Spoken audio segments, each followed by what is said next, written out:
మీరు వైనాట్ 175 అన్నారా నా ఇంటర్వ్యూలో ఏమన్నా?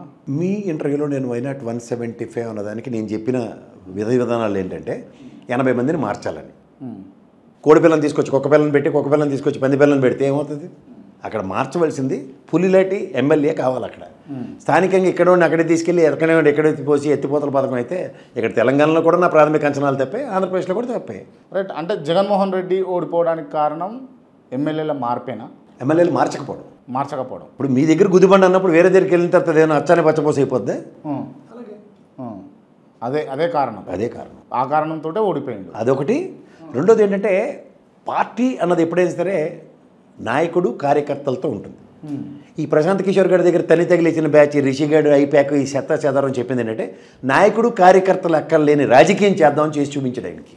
దాని కర్మ ప్రతిఫలం ఆయన అనుభవించాడు 11 స్థానాలు. రైట్. కానీ ఈవీఎంల తంతు ఈవీఎంల కీ రోల్ బాగున్నది అని చెప్పేసి నా ఇంటర్వ్యూలో ఎవడన్నా ఫాలో అయితే తెలుస్తుంది. నేను ఏ రోజు ఈవీఎంలను బ్లేమ్ చేయలేదు.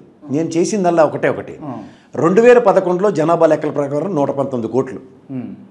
ఈరోజు ఎవరినైనా అడగండి చైనా దాటిపోయామట, 150 కోట్లట, 154, 160 కోట్లని ఏవో పెట్టకథలు చెప్తారు. జనాభా లెక్కలు ఆ రోజు నుంచి ఈ రోజు దాకా జరిగాయా? కానీ దేశంలో మీరు చెప్పినట్టు 150 కోట్లు అంటే దగ్గర 31 కోట్ల మంది. ఈ 31 కోట్ల మంది 33 కేంద్రపాలిత ప్రాంతాలతో ఉన్న రాష్ట్రాల్లోనే జాయిన్ అవ్వాలి కదా ఎక్కడో దగ్గర.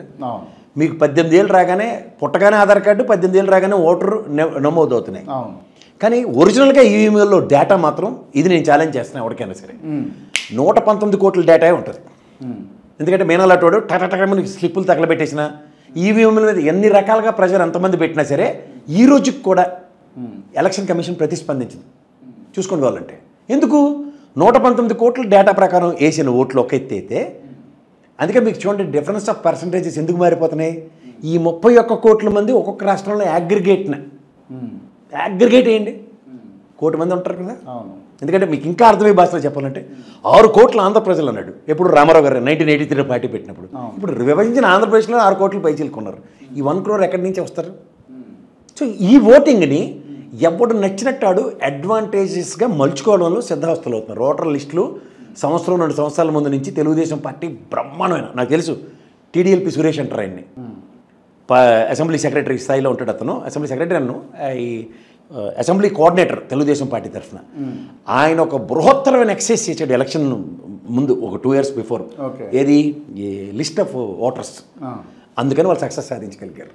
ఇది ఏ పార్టీ అయితే ఇది BJP is been doing continuously from 2014. ఇప్పుడు ఎవరైతే ఉన్నారో వాళ్ళకే ఓటర్ లిస్ట్ ఆధార్ కార్డు ఉన్నప్పటికీ ఎక్సైజ్ అయినటువంటి ఎవరైతే పబ్లిక్ ఉన్నారో వాళ్ళకి ఎట్లా ఓటేసి ఎట్లా వస్తుంది? Simple logic sir. ఒక సింపుల్ లాజిక్ ఉంటుంది. 2011 తర్వాత ఎంతమంది ఓటర్ నమోదు చేశారు అనేది కొత్త లిస్ట్ ఉంది, అందరికి మీకు దొరుకుతుంది. అది దాని మీద ఫోకస్ చేయడంలో సెట్ ఆఫ్ పీపుల్ తయారు చేసుకోవడంలో 2014 నుంచి బీజేపీ చేస్తున్న స్ట్రాటజీ అదే. మీకు లాజిక్ వినండి. దీంట్లో 2011 ఎలక్షన్ మనకి జనాభా గణన ఉంది 119 కోట్లు. ఈ ఎక్సెస్ ప్రతి రాష్ట్రంలో ఉంటారు కదా. ఈ ఎక్సెస్ రిజిస్ట్రేషన్ ఎప్పుడు జరుగుతుంది? 2011 తర్వాత కదా 18 ఏళ్ళు. సే ఫర్ ఇన్స్టెంట్ మీరు 2011 ముందు మీకు 17 ఏళ్ళే, 2012 సంవత్సరం మీకు 18 ఏళ్ళు రాగానే రిజిస్టర్ చేసుకుంటారు కదా, మిమ్మల్ని టిక్ పెట్టుకుంటారు వాళ్ళు. ఇప్పుడు దీనికి తోడు జగన్మోహన్ రెడ్డి ఏమో ఆడతపల్లెల్లో ప్రతి 50 ఇంటికి, అందులో కేసీఆర్ గారు లాంటి 50 ఇంటికి ఒక వాలంటీర్ని పెట్టాడు ఆయన. వీళ్ళేమో కేసీఆర్ గారు ఒక్క రోజులోనే సకల జిల్లా సర్వే చేసి చూపించాడు. అలా మిగిలిన పార్టీలు చేయలేవా? అంటే ఓడిపోవడానికి ఈవీఎం కారణం కాదు, ఈ ఎక్సైజ్ అయిన అమౌంట్ ఆఫ్ పబ్లికే రీజన్ అని చెప్పేసి మీరు అంటారు. అంతేనా? అంతే. రైట్. కానీ కానీ ధర్మవరం లాంటి కాన్స్టిట్యున్సీలో కేతిరెడ్డి డైలీ పబ్లిక్లో ఉండేటోడు కదా, అట్లాంటి వాళ్ళు కూడా ఓడిపోవడానికి రీజన్ ఏమైనా ఉండొచ్చు అంటారు? సింపుల్. ఇప్పుడు నేను వచ్చి నా దగ్గరికి ముష్టివాడు వచ్చి నాకు రూపాయి బాబు అంటాడు. నీ దగ్గర జేబులో రూపాయి అంటే వేస్తేనే కదా ముష్టివాడు, నువ్వు దేవుడు అయ్యా అంటాడు. లేకపోతే మనకి వెళ్ళి బేగంపేట జంక్షన్లో ఒక ముసలివాడు కూర్చుని ఉంటుంది, తిట్టకుండా తిడుతుంది. ఎవడైనా రూపాయి కాయిన్ ఇచ్చినా 2 రూపాయలు 10 రూపాయలు నోట్ ఇస్తేనే కానీ వదలదు ఆవిడే.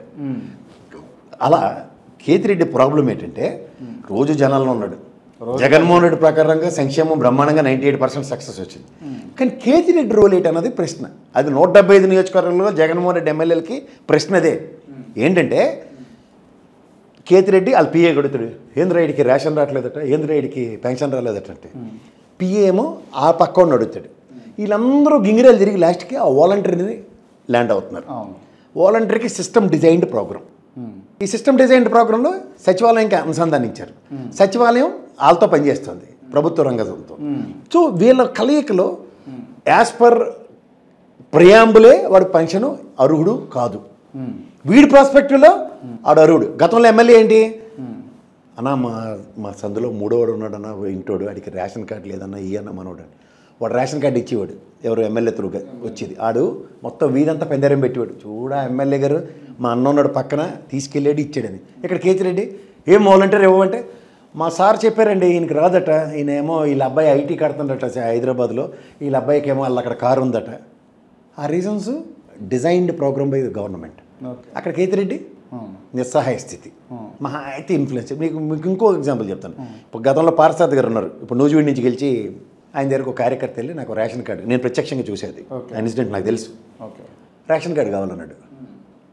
ఏముందిరా వెళ్ళు అని ఎంఆర్ఓకి ఫోన్ చేసి మా వాడిని పంపిస్తున్నాను రేషన్ కార్డు అన్నాడు. గతంలో ఎమ్మెల్యే అయితే కరెక్ట్ ఇచ్చేస్తాడు. ఈ నెలగానే మీ వాలంటీర్ వాడు అన్నాడు. అంటే ఇలా వెళ్ళు